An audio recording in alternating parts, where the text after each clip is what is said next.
Hey, what's up, everyone? My name is Lionel. Hey, I'm your host for LT Productions, and you are watching I Watch You Watch. We are covering Single Taken Other, which is produced by Capsheet Productions. You can check them out on YouTube, and you can get the link in the description below. I do appreciate everyone for coming to my channel. Please like this video and also subscribe to my channel and leave your comments below. More importantly, get over there, click that link, and support these black filmmakers. All right, so here we go. We begin with Taryn and Josh. They are looking like they are just chilling on the couch, watching some movies. Taryn gives us the freeze frame voiceover, whatever you want to call it. And she says, I know what it looks like, but she does still like Josh. She's still wanting more from Josh than what he's willing to give at this point. But we're going to see her try to dig it out of him. She said it's been 3 weeks since they've been dating, and the most that she has gotten was a forehead kiss. It's like, can we at least have a makeout session?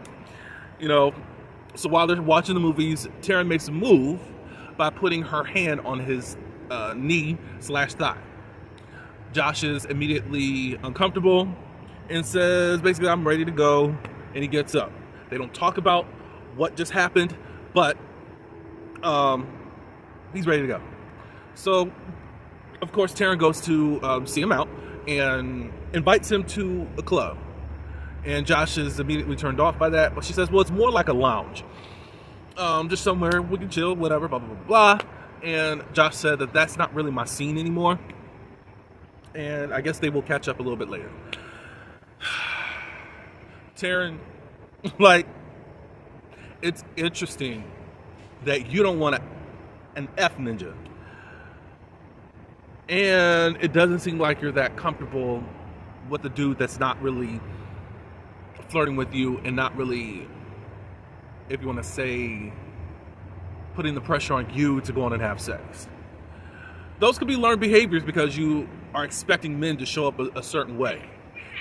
Josh is not showing up that way, and he's giving you his true life. He's giving his personal boundaries that he is going to stick by. It doesn't seem like it's enough for you. So, Taryn, what do you really want? All right, so at the office, Monica is a wreck. She shows up in sweats. She just sits there slumped over, has all this food. You see a pile of donuts on her desk. Really, Nick is taking her through it. And really, it's not Nick taking her through it. She's putting herself through this at this point. Taryn's like, I really wish she would get it together. Paul comes over and asks, do you need any help with the article? And she's like, no, I got it. Like, all in this depressed mode. Paul was like, well, Joan did give you a little critiques here and there, or pointers as to what to do. She's like, yeah, I seen it. I'll end up doing something. And again, Paul was asking again, are you sure you don't need any of my help? No. Paul is frustrated and he walks off.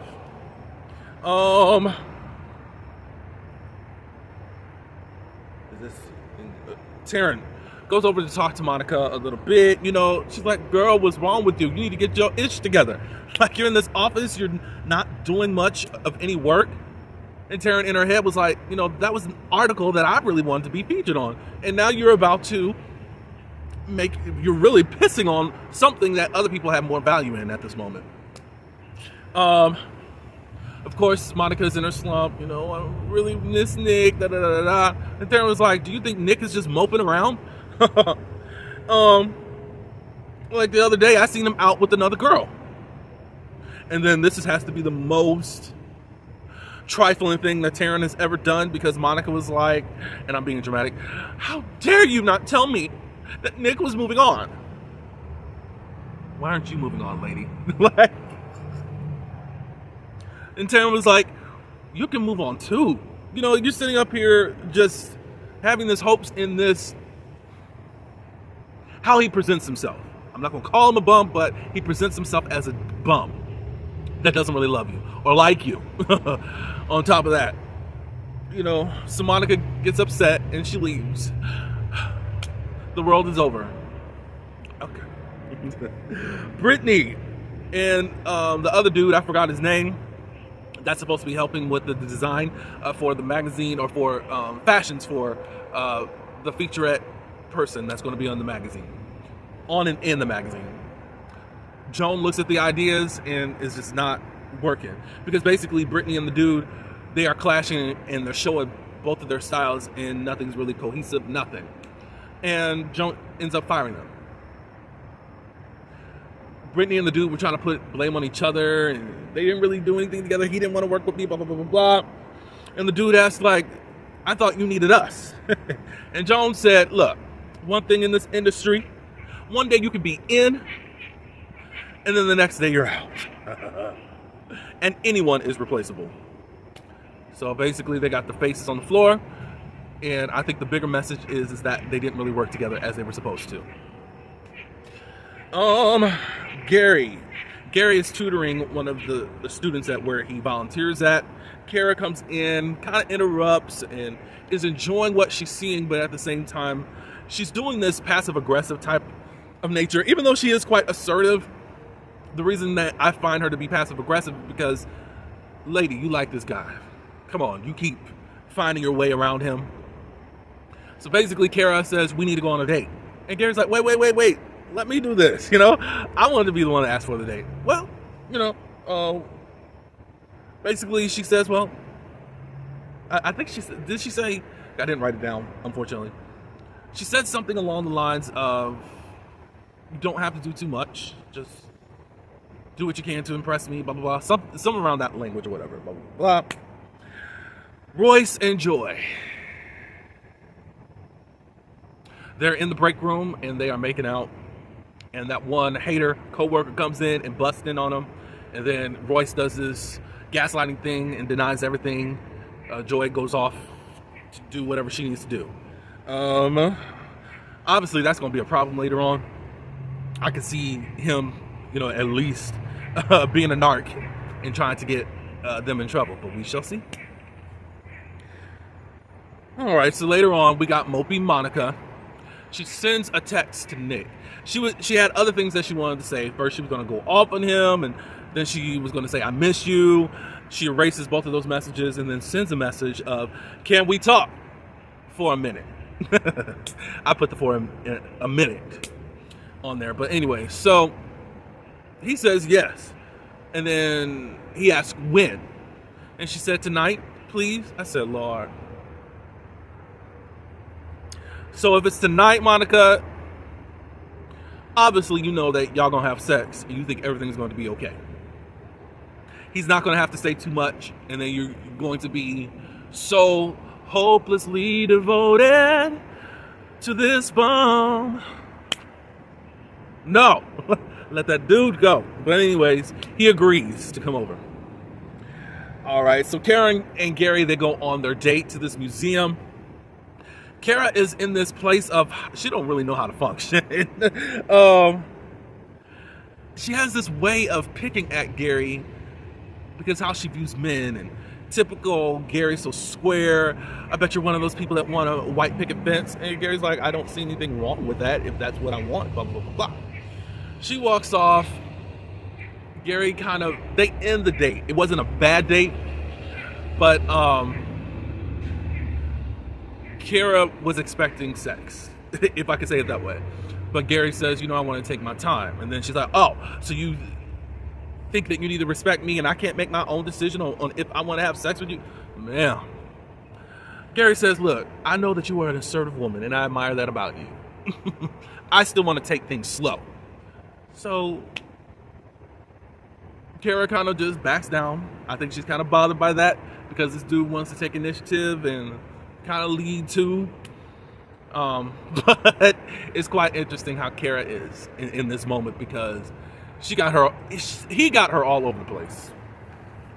All right, so Monica is at her house and Nick shows up knocking at the door. When the door is open that Nick is knocking on, it's the other girl that he has a connection with from college. Then we find out when Monica opens her door, it is a delivery guy who's delivering Chinese. They had the wrong place. So of course this depresses Monica. So then the girls come over and they comfort her.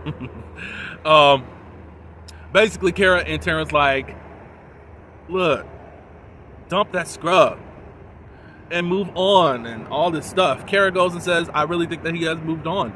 And she investigates on one of his profiles, Facebook, Instagram, something like that, and find out, okay, this must be the girl that he's now interested in.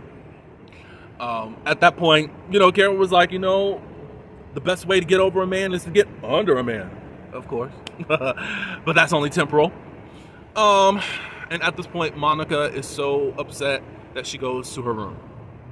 Brittany chimes in because she's annoyed by Kara and Taryn and how they're treating Monica. Said, can't you have any sympathy, any comfort for this woman? And basically Kara and them was like, look, we just want her to move on with her life. Nick is an ain't-ish ninja, and she needs to move on.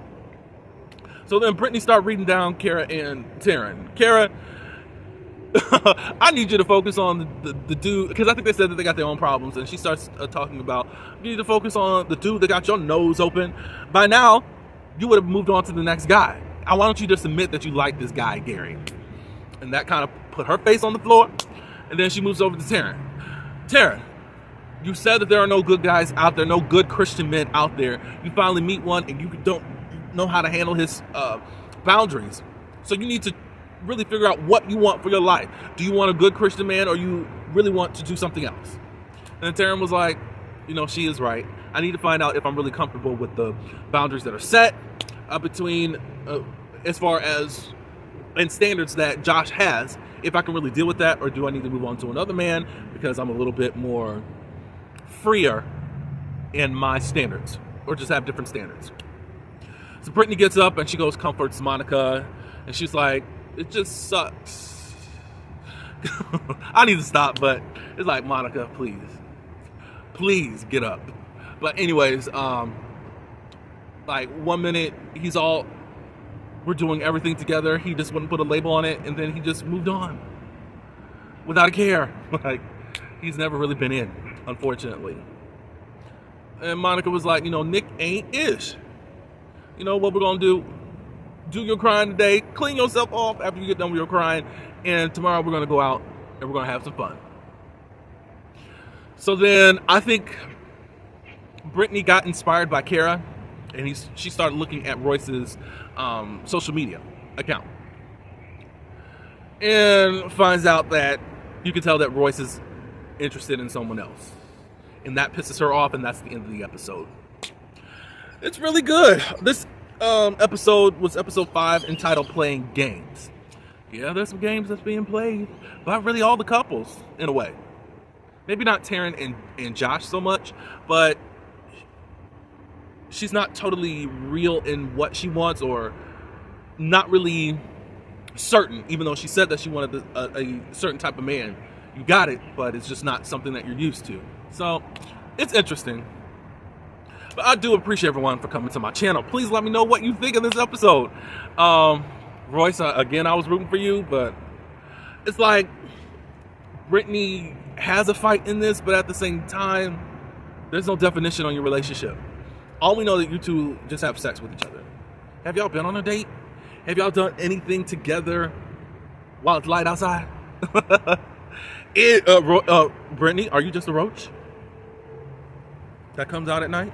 I'm just saying, that's what you put up with. That's what you seem to have signed up for thus far. So how angry can you really be? That's just my thoughts on the whole situation. Again, you guys can let me know below in the comments, but please, I thank everyone for coming to my channel. Please like this video and subscribe to my channel.